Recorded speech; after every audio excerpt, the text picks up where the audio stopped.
Thanks so much, all four of you. I want to quickly ask a couple of questions. The mics on the table. I really, Can we have lights on the stage? yeah, really would want to know from all four of you eventually. I mean, we haven't really answered the question, what is reputation? I mean, we've touched upon it very briefly. What will reputation be in the, you know? The reputation itself is changing. You earn that reputation.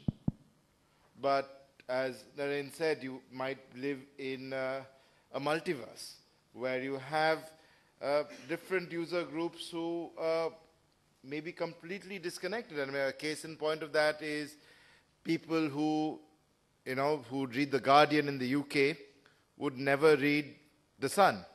Those are completely different user groups. People who watch India TV will not be watching NDTV 24/7. And therefore, the news is quite different on the two channels. So if one channel says, you know, what Anand Mahindra is doing is great, the other channel could say something else. Who do you choose to believe? Again, Rajesh brought up the entire thing, aspect of community. And I spoke to Mr. Mahindra not that long ago, and he told me about this entire movement marketing that Strawberry Frog sold to them. And it's not just them, it's Hero, it's Levi's. This entire concept of movement marketing, you get a movement going. Does that help build a reputation, or in the long run, does it help more people understand your brand and therefore build a reputation? Anyway, so the answers. What is reputation? Okay, Rajesh, let's start. Everyone else gave their. I have a very simple definition that I keep as my guide and my compass. To me, reputation is the sum total of everything that you do, not just some of them. The first sum being SUM, and the second one being the SOME. It's the sum total of everything that you do, not just some of them. So everything you do in every sort of medium as... Wherever. It's not about the medium. It's your behavior. Okay. Who you are with everyone is what makes your reputation. I think that fundamental truth is not going to change ever. And Sanjam, you pointed out that it's also a total of what is written about in everywhere. I mean, not just on Twitter, but also what is said in the news channels, what is said in newspapers, news magazines. But do you think that what is said on social media is eventually driven by what is being written about? I mean, you talk about very, very well organized campaigns. I assume you're referring to survival.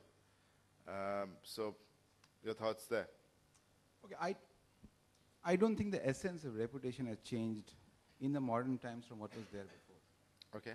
And also I do not think that, because there are modern mediums available, which is either the social medium or the television, I think even in the earlier times, people would perceive, different sections of the people would perceive the same things in different manners. So therefore, if you look at, let's say, during Akbar's time, when Akbar was with, so, what his ministers would perceive would be different from what people living on, living in 1,000 miles away would perceive him. So I think from that perspective, and conversations around that also remain the same. So what is happening right now is nothing different from what was happening before, except that it's become permanent. It's become permanent because it's on the web, and therefore is permanent in nature, except that people will actually listen to what is being said on the other side. I think that is the only fundamental difference. But as I said in my presentation, the essence of a reputation of anybody, individual, organizations, countries, corporations, the essence of it remains the same. Naren, you spoke about, you had some 3 very interesting theories. Let's get to the last one, the narrative part of it, where you talk about Apple, for example. A company that's gone through major lows. Very surprised to see Scully talk about Apple in ET the other day. I don't know how much of the company he knows that much anymore, but do you think, in a way, when your reputation gets built up to that level, that even slightly negative news items like the new iPad heating up, or the fact, and Foxconn, and the labor issues that are obviously happening, sort of get buried in the hype of the Retina display, the new iPad, and what will Apple do next, 1,000 rupee share prices. And whereas for RIM, no matter, even if they do something good today, even if BlackBerry was to come up with a very good device, because of the shitstorm at Waterloo, would overall negative sentiment carry on? Okay, so let me split this up into two parts, right? One is the facts, and as a former journalist, retired, and you as a current journalist, we used to deal in what we thought were facts, but reputation is not about facts.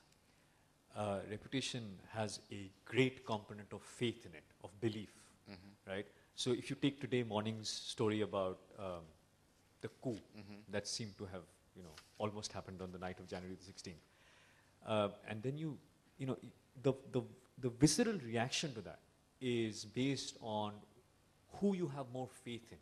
Do you have more faith in the political establishment, and good for you if you do, or do you have more faith in the army, in their long history of not being political in our country?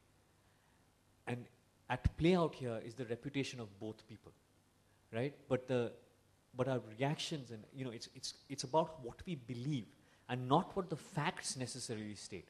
What happens though over a period of time is that an accumulation of facts, and the same the same fact being repeated over and over from people that we have belief in or from institutions that we have belief in, impact our belief about something else. So if the New York Times is a newspaper that I respect, and that comes out with a story about Apple and Foxconn, there is a chance that my belief in the story of Apple will change because of that. Similarly, if I see 100,000 tweets over a period of 100 days which say the same thing over and over again, and it's coming from people again that I seem to have some sort of belief in, there is a chance that my belief in something will get impacted. But the moment you get into reputation, you're basically getting into a territory which is faith-based. And faith is very dangerous, very tricky.